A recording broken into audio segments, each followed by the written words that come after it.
What up, y'all? I'm Dap, and today we are looking at 5 myths about tarot, and maybe what tarot can be used for, what tarot maybe shouldn't be used for, what tarot is and what tarot isn't, based on my own perspective and beliefs, of course, because this is tapping into something very spiritual and very broader than most people give credit for. Because another reason why I made this video is because I wanted to explore say what people who may not understand the tarot believe about it, or maybe, and when I say that, I mean like maybe say Christian people who have been taught all their life that tarot is evil, or psychics are evil, or and demonic, and you know all those things that get told to us in order to put fear into us to stay away from it. But I also want to kind of talk about the myths or common misconceptions that are perpetuated in our own community, the spiritual community, by people who actually do think that they understand what tarot is and isn't. And so hopefully I can keep this objective enough to shed a light on maybe what's productive and what might not be. So sound off in the comments and let me know if you have ever had a tarot reading for once. And also like the video, subscribe to the channel, and let's just dive in.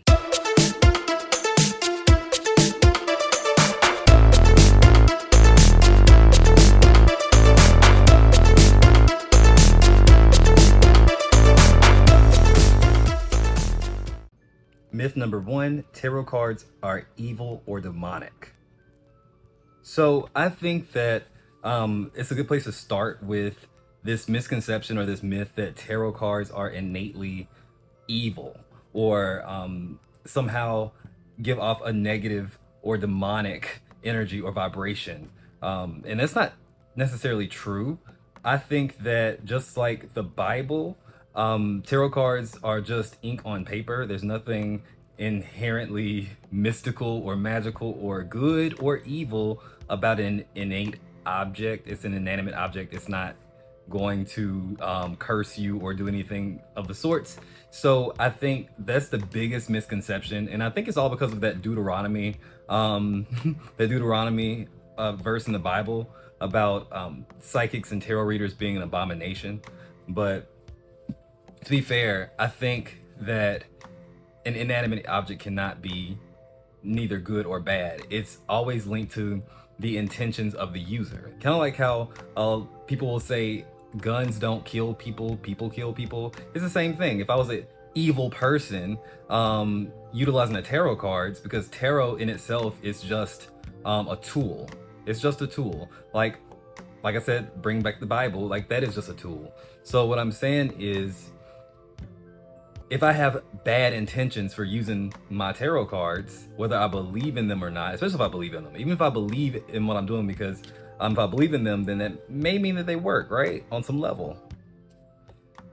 I think that I'll be doing evil with the cards, if those are my intentions. If I was to come at it from a place of wanting to do good for people, or do good for myself, or just anything that is more so beneficial for me and others, then that's what the cards are going to be. So the cards aren't going to be necessarily bad or good depending on how you use it. Same as a Bible.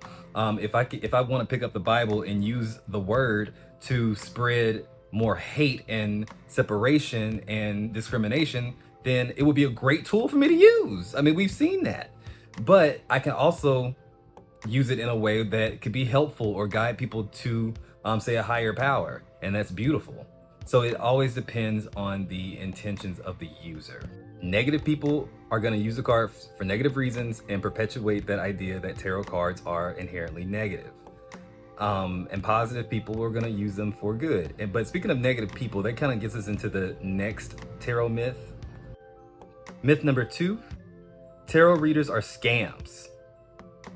So, of course, there is this notion or this idea of the psychic who is like maybe faking it, or like exaggerating or being dramatic about their powers and what they see, and they're just cold reading. And that is a thing. That is something that runs rampant in the spiritual community, and it's sad because it makes the psychics who actually do have good intentions and actually do have a gift. It's been proven that a psychic ability is a real gift. The CIA have used psychics to the CIA had a whole operation trying to train psychics. I think they gave up on that because it's something that's hard to quantify and it's hard to train in people, but they did figure out how to do it, at least when it comes down to what they called remote viewing. You can look that up if you want. But my point is, there is something very innately psychic about us. Even the animals, we call it instinct, but it's like animals seem to know they can communicate with each other without obviously talking. They know when something is wrong, like when a storm is about to come. They also can they can also tell when a person is not a good person. Have you ever had a dog just like go crazy, or see a dog just go crazy, and they're normally real calm, sweet little pooch, but get them around that person that seems to have bad vibes and they just go ape shit? Yeah, that's the same thing. That's a psychic attunement to the energy around you. So yes, there are a lot of people out there who seem to think that faking psychic abilities is a great way to prey on vulnerable people. But there are so many, if I'm sure more, who actually do have a gift. But a good way to kind of spot, say, a psychic who is not genuine in their approach, or they're lying about their gifts, or not even trying, is somebody who says very blanket, general statements about everything. They're not, and when they read the cards, they're giving you, say, like a general definition of the card, and it may not even be right for a lot of them. They may just be just saying stuff, but you can tell when a reader is not genuine, or a reader is not tapped in, or a reader's just fake if it seems to be like a blanket, general sort of reading. Now, real psychics will give you more so, and it depends on the psychic and the level of ability that they have, and how connected they are to you. But I do feel like a genuine psychic will give you real concise messages, or they'll say things that only would pertain to you, or be so specific that it has to be for you. They will not give you just a general statement and call it a day. They'll even be able to bring up names, or they'll hear names, or give really good descriptions of maybe people who have passed away, that they would be able to do a lot more than to say, you're going through a big change right now and you're gonna have difficulty, but you'll overcome it. That's everybody. So it's really easy to spot a fake psychic, but the thing is, a person who would be entertaining that fake psychic more or less probably would be in a place that's coming from desperate, or they be coming from a place that is desperate, or anxious, or down and out, or they don't have anywhere else to turn.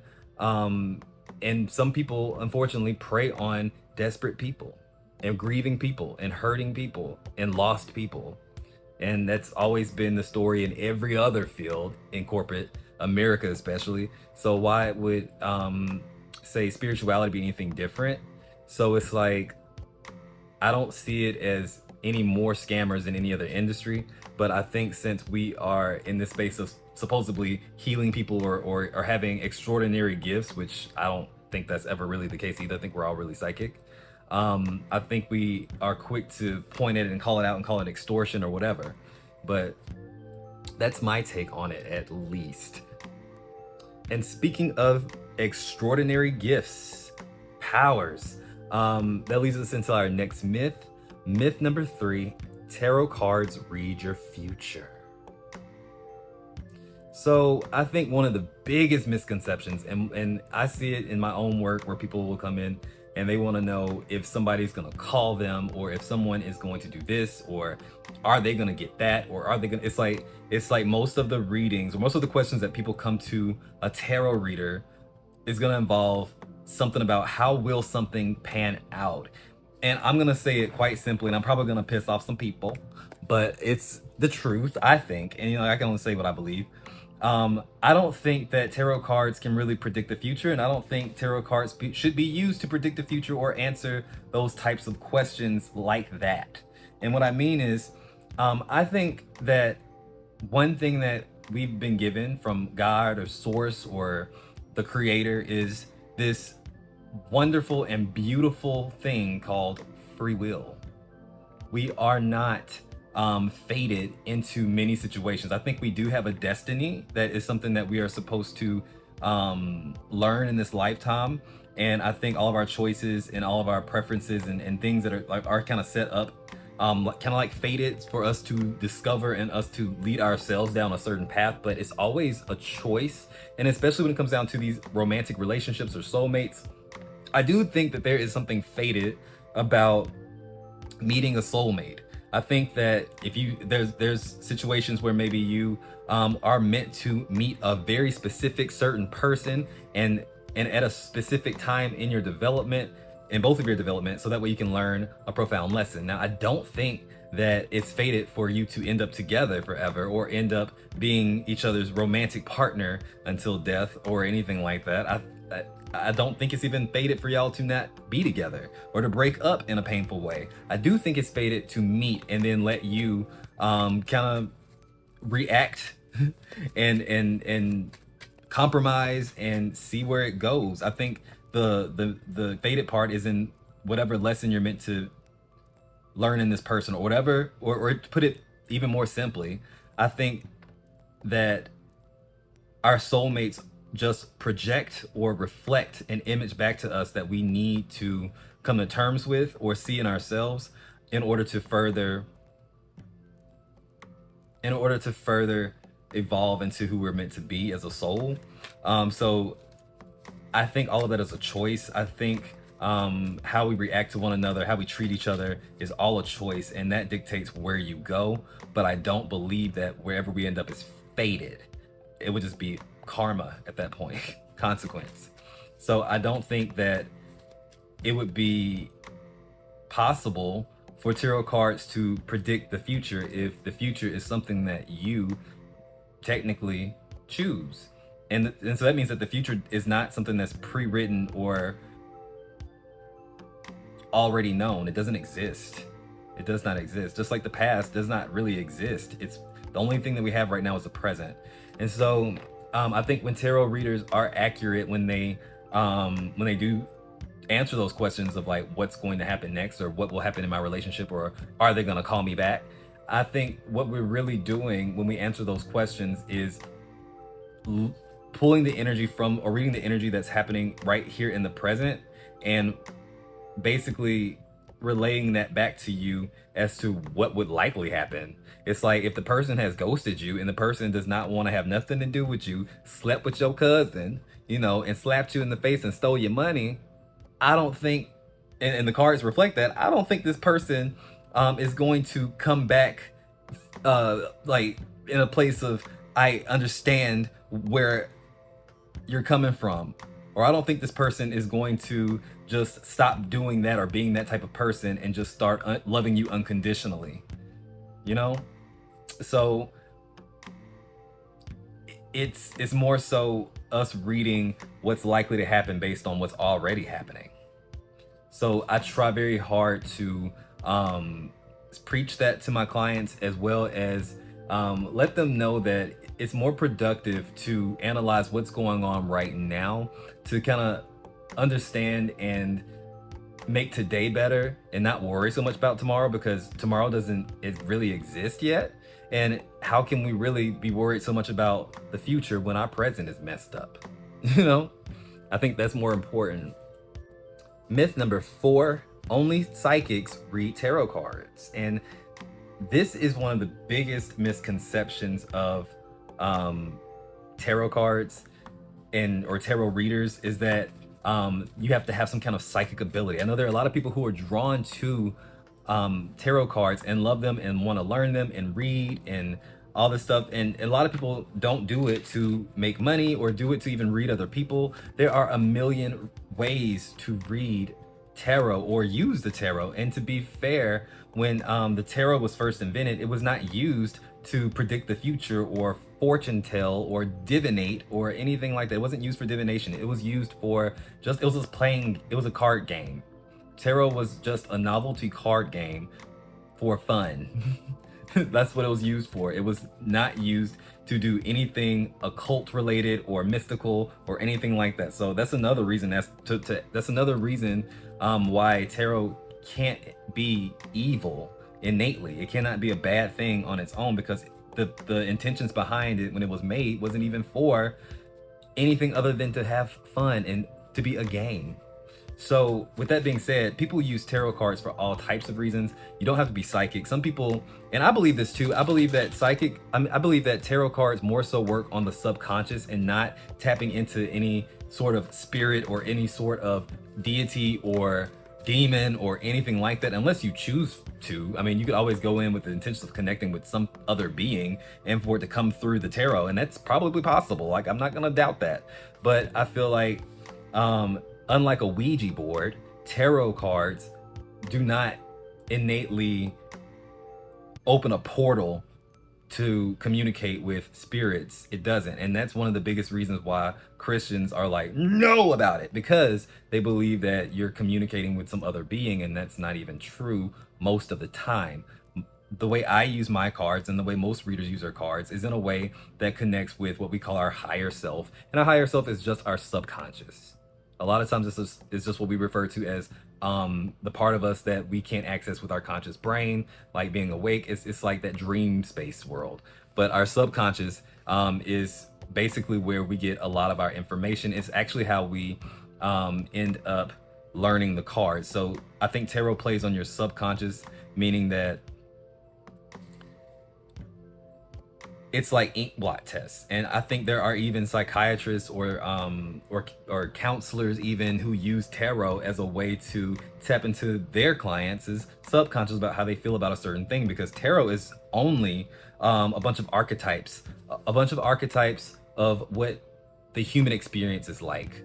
There's a card that kind of pictures or embodies the energy or the feeling of what a certain situation is. Like, say the Five of Cups is embodying grief and despair and loss and depression, but you have, say, I don't know, the Five of Wands that speaks of a lot of competition and a lot of energy to compete, and even maybe even a little conflict. It's a little bit of confusion as well. So it's like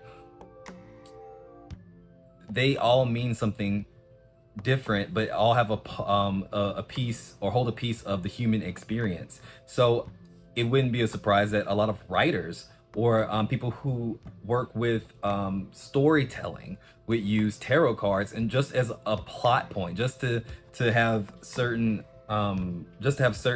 nuances in their story that to kind of help them move a plot along, or be inspired by a certain story. And they don't necessarily have to even believe that tarot cards or psychics exist for that to work. So there are all sorts of creative ways that a person can use tarot cards, and there are probably a million and one different ways that I haven't even heard of, because they've been around for so long. So you don't have to be psychic in order to use the cards. And if you even want to use the cards in order to, say, read other people, you can do that. There are plenty of tarot card readers who do not claim or believe that they are psychic, or tapping into some psychic ability when they read the cards. Now, they are honest and open with their clients when they say that, so that does not make it a scam, but it does make it more of a psychological healing type of vibe, less than a mystical type of energy. It's just a different way of presenting the same thing, you know, because that reading will probably still resonate, but it goes back to that idea of like maybe someone who just understands the meanings of the cards, and somehow those meanings of the cards, even though they're not going too much in depth into other nuances about those cards like a actual psychic tarot reader would do, it still helps the client recognize what's really on their mind and how they feel about what's going on in their life. And that gets us into our fifth and final myth, that tarot cards have fixed meanings. Now, this is a myth because it's just not true, especially when the reader is a psychic tarot reader. It just will not be true. even if you aren't a psychic tarot reader and you're just recalling the nature of the card or what the card represents, you're probably still gonna have your own spin or your own connections to that card and what that means to you, because the tarot is only a bunch of archetypes, a bunch of symbols that relate to the human experience as a construct. It's like there's a lot of room to kind of interpret things. So like, for example, the Two of Cups can be a date, right? The Two of Cups is about connection and finding that like-minded person or that kindred spirit, that soulmate.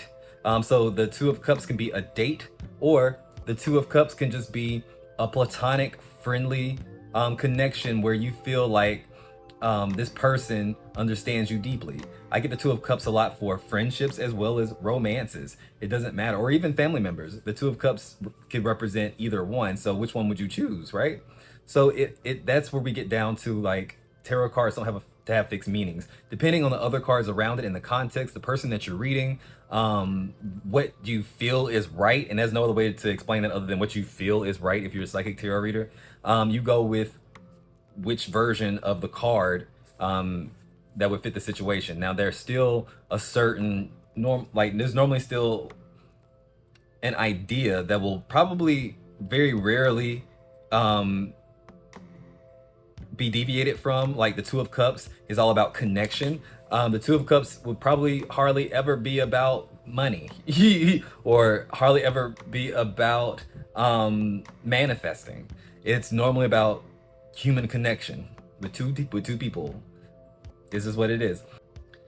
And I will say this about tarot card meanings and learning tarot. So if you're someone who wants to learn tarot, or investing your time and energy into trying to understand what these cards mean and writing down the keywords, or downloading all the apps, or reading all the books, or listening to all the podcasts, or whatever it is that you do to try to consume this knowledge, I think it's very important to study it. If you're going to be passionate about it and you want to read other people, I think it is important to at least study the craft or understand it. But you actually don't even have to study or know the card meanings in order to give a good tarot reading. Some people can just look at the image on the card and be able to understand what that card is trying to say to them in the moment, especially intuitive readers. And that card may be a different situation or mean a different thing every time they look at it, because it depends on the context of the reading. And that can be a little tricky for some people to do, especially if they have more of a logical mind like I do. So it's like, I thought the way to go would be to study and cram and test myself on the keywords and write them down, and almost like learn it as if I was learning something like the periodic table, of elements. So, and what I found was, like, every time I would do like an actual reading or try to, do a legit like card reading for a person, it would always be me trying to, now, what does this card mean again? Or like my whole mind would go blank. Everything went out the window. It's like, and I still, because under pressure, and your abilities are gonna come out the most when you feel like you don't know what you're doing and you just say screw it and trust yourself. Like, I never had a moment where like I did not give a good reading, even though the card meaning went out my head. I just started doing that thing where, like, well, I know what this card means, and so I understand the gist of this one, or what this card is making me feel, or I'm looking at the picture on the card, kind of like that intuitive reader. And it's like, and that may help me out. Or I may look at something else, like say the number. I know numerology, so I know what numbers kind of stand for. The number on the card may kind of help. Or I may zoom in on a bird in the picture, just that one bird. Everything else, I don't know what the card means or what it is, but that bird like caught my attention to the point where, like, I'm saying, like, you want to get the hell out of here, don't you? And it's like, they're like, how did you know? And it's like, it's so synchronistic, and it's like there's so many facets of this art form, or this beautiful thing that we have is as human beings, that connection. It's like there's no words and there's no real way to explain it. It just is. There is something very psychic about our connections with people, or telepathic. And I think there is something shared amongst us, as if like maybe we share a consciousness, because I do feel that people, no matter how different they may seem, no matter how old or young or what walk of life they're on, people seem to have, in my experience of doing this, it's the same problems. People have the same problems, and people have they literally go through the same stuff on a base level, no matter how much money you have. Now, the problems may be different as you pick it apart and get more nuanced, but the overall general themes of like, I'm lost and don't know where I'm going, or I'm in a toxic relationship, or I don't trust the person that I'm with, or I'm really head over heels for this person. How do they feel about me? Those are questions that are going to come in no matter what the socioeconomical status is, no matter what phase in life, no matter what color, none of that stuff matters. Everyone wants to be happy. Everybody wants money. Everybody wants love. And so that's all I got for you. In conclusion, I think that tarot cards are just tarot cards. They're just inanimate objects, and the real power and the real context and the real energy and essence that give tarot cards life are all the tarot readers and enthusiasts and clients and pursuers around the world that give it life because of their belief or disbelief, because of however they use it. It all gets collected into, say, this space where we identify tarot cards as something special and unique, which they are. But I hope this video helps you see that there is no one way or right way or true way that to use tarot cards. And tarot cards are not evil, and they're not good, and most of the things that we believe about tarot just aren't true. And by the way, you don't have to bury your first tarot deck, or no one has to gift you your first tarot deck. Like, you can buy it, that doesn't matter either. You ain't gotta sleep with it under a pillow with a glass of water and a moon rock or whatever. You can literally just buy the cards and start using them. That's all I got for you. Thank you so much for spending some time with me today. I hope this was useful for you. Sound off in the comments. So let me know if you've ever gotten a tarot reading, if you've ever been scammed by a tarot reader, if you ever had found some kind of enlightenment. What is your experience with tarot cards? Did you ever have any and try to read them and they just scared the shit out of you? Like, let me know in the comments, and subscribe to the channel if you like this kind of content. I do readings. I go live every day. And yeah, until next time, guys, if you got spirit, what spirit got you? Blessings in all we do. Bye.